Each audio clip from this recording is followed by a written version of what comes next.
All right, and continuing with reading, I want you to turn your books to page 157. 157.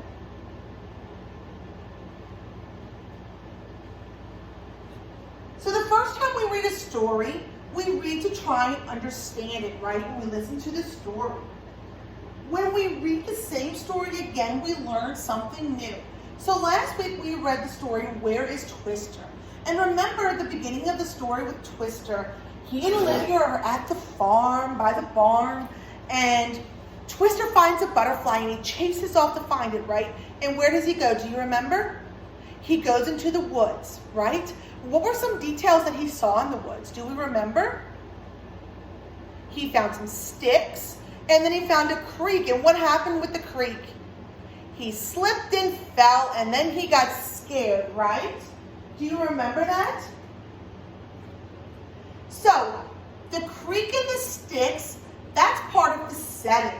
That's a detail that explains to us where he is, and he was in the woods. All right?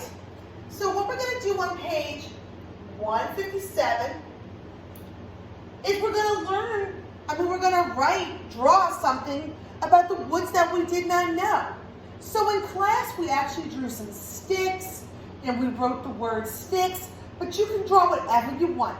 Go back and reread the story, and you can look and see some of the things that he found and saw, and you can draw that.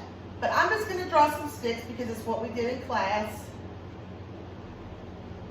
That's kind of a fat stick. And then I wrote the word sticks. And this is what we talked about, some of the things that we learned about the woods. Feel free to do your own, though.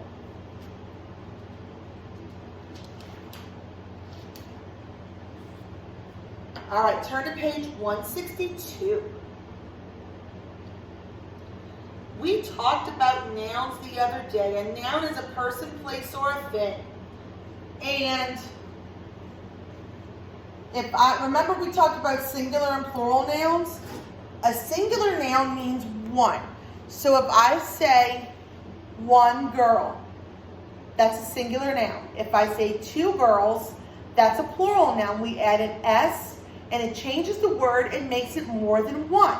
Now, sometimes to make our words plural, we have to add an ES to make it plural. Like right here. This is a picture of some leaves. Well, this is leaf. The singular of leaves is leaf, one leaf. When we make the word leaves, we take our F out and a VES. Now down here we have a little girl and she's got a peach in her hand. Well, to make peaches plural, we have to add an E and an S. This is something that we're going to talk a lot about. Right now we're just being introduced to these things. So that's page 162 in our reading books. Plural nouns. See you guys soon.